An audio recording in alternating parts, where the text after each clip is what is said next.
Meanwhile, at the headquarters of the NorthEast delivery industry, Russell was telling the other pets about Duncan's idea to redeem Stuart and his father.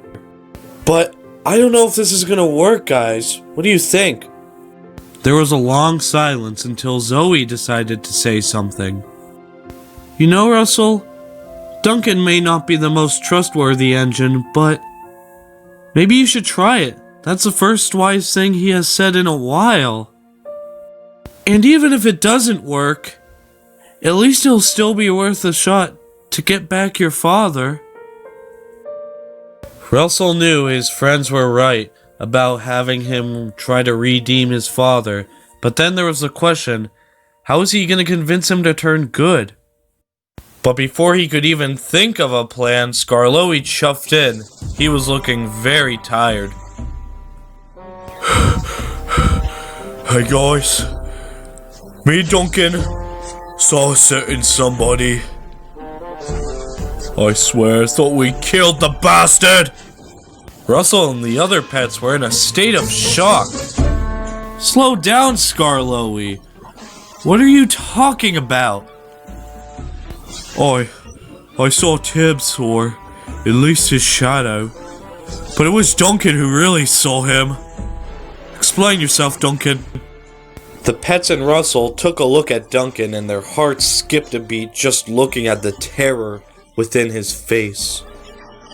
I was shunting a coal trade for Skarloey, and I saw Tibbs looking down, smiling on me. And that's just the tip of the iceberg!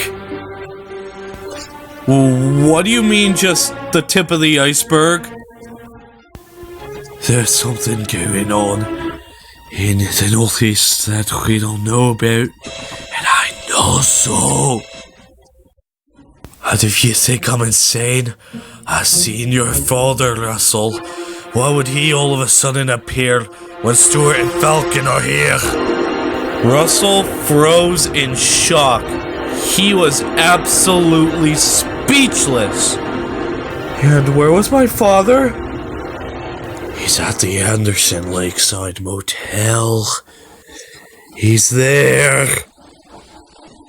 If you excuse me, guys, I gotta go find my father. And Russell set off to go find his dad. Meanwhile, in Little Bark Grove, all the kids were playing, having snowball fights and such.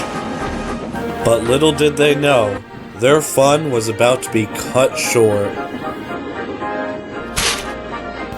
The kids found giant snowballs being piled on top of them, and when they found out who was throwing snowballs at them, they decided to get a bunch of snowballs of their own to get them back.